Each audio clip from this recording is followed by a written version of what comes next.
নমস্কাৰ বন্ধুসকল, স্বাগতম জনাইছোঁ মোৰ দীপক চন্দ্ৰ ইউটিউব চেনেলটিলৈ।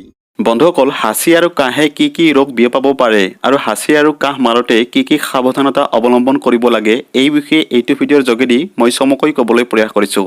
আশা কৰোঁ ভিডিঅ'টো সম্পূৰ্ণ শেষলৈকে চাব। আৰু এইখিনিতে আপোনালৈ এটি ক্ষুদ্ৰ অনুৰোধ কৰিছোঁ, যদি মোৰ চেনেলটি এতিয়ালৈ ছাবস্ক্ৰাইব কৰা নাই তেন্তে অনুগ্ৰহ কৰি ছাবস্ক্ৰাইব কৰি ৰাখিব আৰু লগতে থকা নটিফিকেশ্যন বেল আইকনটি প্ৰেছ কৰি অল চিলেক্ট কৰি ৰাখিব, যাতে পৰৱৰ্তী সময়ত মই আপলোড কৰা নতুন নতুন ভিডিঅ'বোৰৰ নটিফিকেশ্যন আপুনি সহজে পাব পাৰে। হয় বন্ধুসকল, সাধাৰণতে হাঁচি আৰু কাহ মাৰোঁতে মানুহে বৰকৈ চিন্তা নকৰে, কিন্তু আধুনিক চিকিৎসা বিজ্ঞানে প্ৰমাণ কৰিছে যে হাঁচি আৰু কাহৰ ফলত বহুতো ৰোগ বিয়পিব পাৰে। হাঁচি মাৰোঁতে ডাঙৰ শব্দ কৰি নাকেৰে সজোৰে বায়ু নিৰ্গত হয়। প্ৰায় সকলো লোকৰে মাজে সময়ে হাঁচিয়াব লগাটো স্বাভাৱিক কাৰ্য, কিন্তু কিছুমান মানুহে অত্যধিক হাঁচি মাৰি থাকিবলগীয়া হয়। নাকৰ এলাৰ্জি ৰোগত এনে লক্ষণ দেখা যায়। সাৱধানতা অৱলম্বন নকৰিলে হাঁচি মৰাৰ ফলত এজনৰ পৰা আনজনলৈ বিভিন্ন ৰোগ বিয়পিব পাৰে বুলি বিজ্ঞানীসকলে ঠাৱৰ কৰিছে। বিশেষকৈ বেক্টেৰিয়া, ফাংগাছ বা ভেঁকুৰ আৰু ভাইৰাছজাতীয় ৰোগৰ বীজাণু এজনৰ পৰা আনজনলৈ বিয়পিব পাৰে।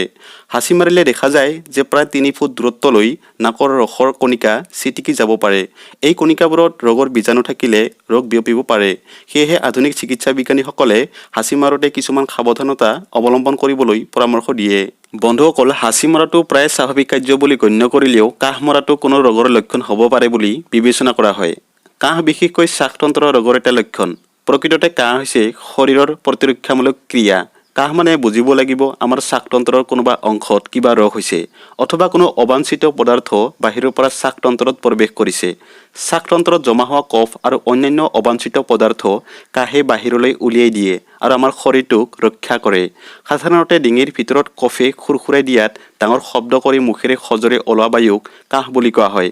অৰ্থাৎ হাঁচিৰ ক্ষেত্ৰত নাকেৰে বায়ু নিৰ্গত হয় আৰু কাহ মাৰিলে মুখেৰে বায়ু ওলাই যায়। দুয়ো ক্ষেত্ৰতে ডাঙৰ শব্দ হয় আৰু নাক বা মুখৰ ৰসৰ কণিকা বহু দূৰলৈ তীব্ৰ বেগেৰে গতি কৰে। এই কণিকাবোৰত লক্ষ লক্ষ ৰোগৰ বীজাণু থাকিব পাৰে। মস্তিষ্কৰ এক স্নায়ু কেন্দ্ৰই কাহ নিয়ন্ত্ৰিত কৰে। এই কেন্দ্ৰ উত্তেজিত হ'লে কাহ হয় আৰু প্ৰশমিত হ'লে কাহ কমি যায়। সেয়েহে উন্নত দেশবোৰত হাঁচি আৰু কাহ মাৰোঁতে কিছুমান সুসভ্য নিয়ম কানুন শিকোৱা হয়। বিশেষকৈ পঢ়াশালী, চিকিৎসালয়, গীৰ্জাঘৰ, চিনেমা থিয়েটাৰ গৃহ, অফিচ আদিত এনে নিয়ম মানি চলাৰ অধিক প্ৰয়োজনীয়তা আছে। ইনফ্লুৱেঞ্জা বা ফ্লু ৰোগ প্ৰায় হাঁচি বা কাহৰ দ্বাৰা বহু লোকৰ মাজত বিয়পি পৰা দেখা যায়। ফ্লু ৰোগ এক ভাইৰাছৰ দ্বাৰা হোৱা ৰোগ।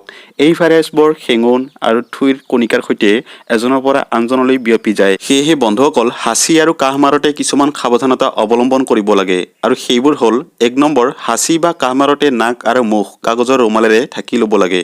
2 নম্বৰ, এই কাগজৰ ৰুমাল তৎক্ষণাত ডাষ্টবিনত পেলাই দিব লাগে। 3 নম্বৰ, কাগজৰ বা কাপোৰৰ ৰুমাল নাথাকিলে হাতৰ তলুৱাত নহয় বৰং হাতৰ সৰু গাঁঠিৰ ওপৰ পিনে হাঁচি বা কাহ মাৰিব লাগে। 4 নম্বৰ, হাঁচি বা কাহ মৰাৰ পিছত হাতখন চাবোন পানীৰে ধুই পেলাব লাগে।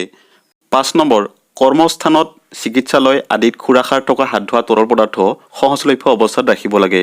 বন্ধুসকল, হাঁচি বা কাহৰ জৰিয়তে ফ্লু, পক্ষী জ্বৰ, গাহৰি জ্বৰ, হুপিং কাহ, মাপছ, সৰুৱাই, মাজুৱাই, হাঁওফাঁওৰ ৰোগ আদি বিয়পিব পাৰে। বিশ্বৰ এক আহুকলীয়া সমস্যা টিবি ৰোগ কাহৰ দ্বাৰা বিয়পা দেখা যায়। সেইকাৰণে দীৰ্ঘদিন ধৰি কাহ হৈ থাকিলে চিকিৎসকৰ পৰামৰ্শ ল'ব লাগে। শিশু আৰু বৃদ্ধ লোকসকলৰ ক্ষেত্ৰত শৰীৰৰ ৰোগ প্ৰতিৰোধক শক্তি কম থাকে। সেয়েহে এনে লোকসকলক হাঁচি আৰু কাহৰ কুপ্ৰভাৱৰ পৰা মুক্ত কৰি ৰাখিব লাগে। ৰোগৰ প্ৰতিষেধক ব্যৱস্থা হিচাপে হাঁচি আৰু কাহ মাৰোঁতে সজাগ আৰু সতৰ্ক হ'লে বহুতো খচৰা ৰোগ প্ৰতিৰোধ কৰিব পাৰি। সেয়েহে বন্ধুসকল, সমাজত হাঁচি আৰু কাহৰ কুপ্ৰভাৱৰ বিষয়ে সজাগতা বৃদ্ধি কৰাটো অতি প্ৰয়োজনীয় কথা বুলি বিবেচনা কৰা হয়। সজাগতা বৃদ্ধি হ'লে বহু খচৰা ৰোগ প্ৰতিৰোধ কৰিব পাৰি। বন্ধুসকল, ভিডিঅ'টো চাই কেনে পালে কমেণ্ট বক্সত কমেণ্ট কৰি জনাবচোন আৰু নিশ্চয় লাইক এটা কৰিব আৰু এই ভিডিঅ'টো আপোনাৰ বন্ধুবৰ্গৰ লগত বহুত বেছিকৈ শ্বেয়াৰ কৰিব আৰু লগতে এনেধৰণৰ ভিডিঅ' নিয়মিত পাই থাকিবলৈ চেনেলটি ছাবস্ক্ৰাইব কৰি ৰাখিব। গতিকে এইটো ভিডিঅ' ইমানতে সামৰিছোঁ। পৰৱৰ্তী ভিডিঅ'ত পুনৰ লগ পোৱাৰ প্ৰতিশ্ৰুতিৰে আজিলৈ নমস্কাৰ।